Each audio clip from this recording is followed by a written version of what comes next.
Pyramids, markets, desert sunsets. Cairo feels like stepping into another world. But behind the mystery and magic, travellers often ask, is it really safe to visit? From street scams and police presence to cultural expectations and chaotic traffic, we're unpacking how safe is Cairo for travellers, what you're not told, so you can explore Egypt's capital smartly, confidently, and with eyes wide open. If you're even thinking of heading to Cairo, hit like, subscribe for real-world travel breakdowns, and tap that bell so you don't miss what's coming next. Let's get into it. Cairo's safety reputation versus reality in 2025. Alright, so let's start with the big picture question. Is Cairo actually safe in 2025? Because if you're Googling it for the first time, you're probably seeing a lot of mixed messages. On the one hand, people rave about the pyramids and the Nile cruises, and on the other, there are mentions of political tension, aggressive touts, and even terrorism warnings. So, what's real? The truth is, Cairo's safety has improved a lot in recent years. Egypt's government has really leaned into securing tourist zones, especially since tourism is such a huge part of the economy. You'll notice a strong police presence around major sites like the Egyptian Museum, Khan el-Khalili, and of course the Gizo Plateau.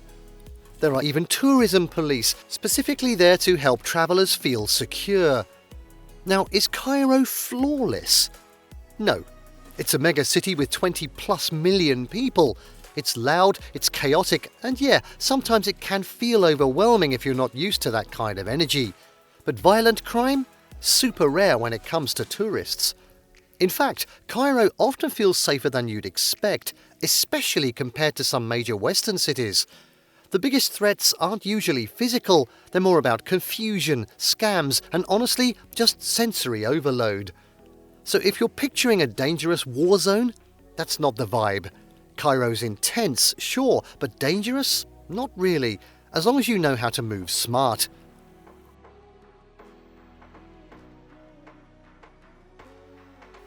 Street smarts in Cairo, petty crime, police and tourist zones.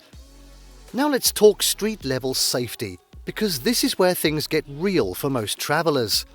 Cairo isn't dangerous in the traditional sense, but it can feel intense, especially if you're not used to people approaching you, offering things or asking questions the moment you make eye contact. So here's the deal. Petty scams are way more common than actual crime. Expect to be offered camel rides, free tours, or souvenirs that suddenly cost 3 times what you thought. It's not aggressive, it's just persistent. And honestly, kinda exhausting if you don't know how to brush it off. The trick? Learn how to say La shukran, that's no thank you in Arabic. Say it firmly, smile, and keep walking. You don't need to explain yourself. Now, about the police. You'll see them everywhere. Some in uniforms, others plainclothes. Most are there to protect tourists, and honestly, their presence is more reassuring than threatening. But also, don't go pulling out your camera at checkpoints or around embassies. That'll get you a very quick warning. Stick to tourist zones like Zamalek, Garden City, and anywhere near the pyramids or big museums. They're well guarded and super traveller friendly. The areas that get a bit sketchy? Usually the ones far from the main sites, where infrastructure drops and there's little signage. So yeah, be alert, not afraid. Cairo's street energy is chaotic, but with a little awareness and a confident walk, you'll be just fine. Cultural awareness. What visitors should know before they go. Alright, here's something people don't talk about enough. In Cairo, safety isn't just about crime, it's also about respect. Cultural awareness matters a lot, and if you miss that part, you might end up feeling out of place, or worse, unintentionally offend someone. So first off, dress modestly. This isn't about covering head to toe, but in general, both men and women should aim to keep shoulders and knees covered, especially in local neighbourhoods or religious sites. It's not just about safety, it's about blending in and not drawing unnecessary attention. For women especially, dressing modestly goes a long way in minimising unwanted stares or comments. And while most people in Cairo are respectful and welcoming, the culture is more conservative and tourists stand out. so the more you can dial it down, the smoother your day goes. Public displays of affection? Don't. Even holding hands can be frowned upon in certain parts of the city. Save the PDA for later. Also, don't talk politics. Just don't. Egypt has a complicated political history, and it's not something locals casually debate with strangers. Stick to chatting about food, history, or how hot it is. That's always a winner. And finally, tipping is expected. Everywhere. They call it bakshish. Whether someone hands you a napkin, opens a door, or points you to the bathroom, small tips go a long way and are a normal part of daily life. Respect the culture, stay humble, and Cairo will welcome you with open arms.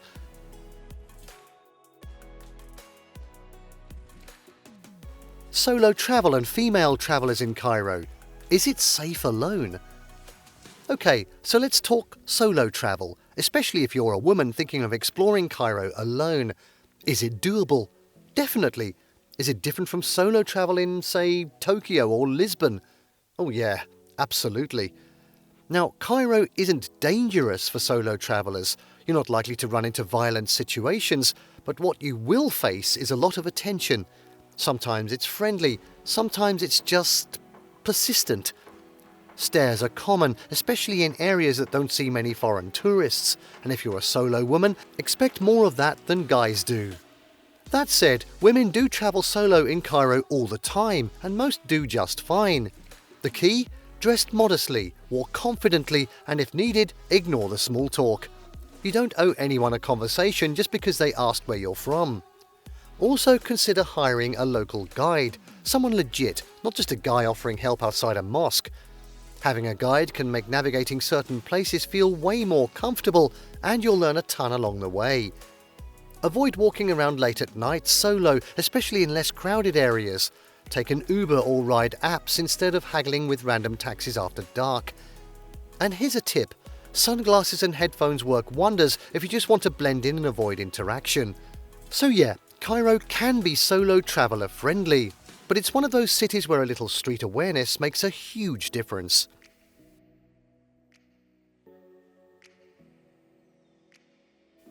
Getting around, taxis, traffic and local tips for safer transit. Alright, Cairo traffic. Let's just say it's not for the faint of heart. If you've never crossed a street without traffic lights while dodging tuk-tuks, donkeys and buses all at once, well, you're in for a ride. Here's the good news. Tourists rarely drive here, and honestly, you shouldn't. Between the lack of signage, creative lane usage, and drivers who treat red lights like suggestions, it's just not worth the stress. Your best bet? Uber or XTREME. Both are reliable, cashless, and don't have to negotiate prices, which is a big plus because taxi haggling is a full-time sport in Cairo. If you do take a street taxi, always agree on the fare before getting in or make sure they turn the meter on. They probably won't.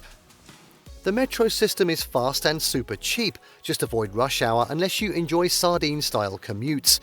There are women-only cars, which can be helpful if you're travelling solo.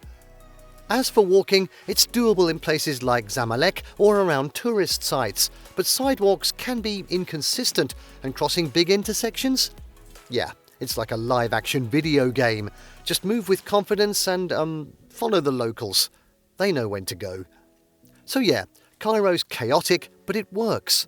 Once you find your rhythm, the transit hustle starts to feel kind of fun.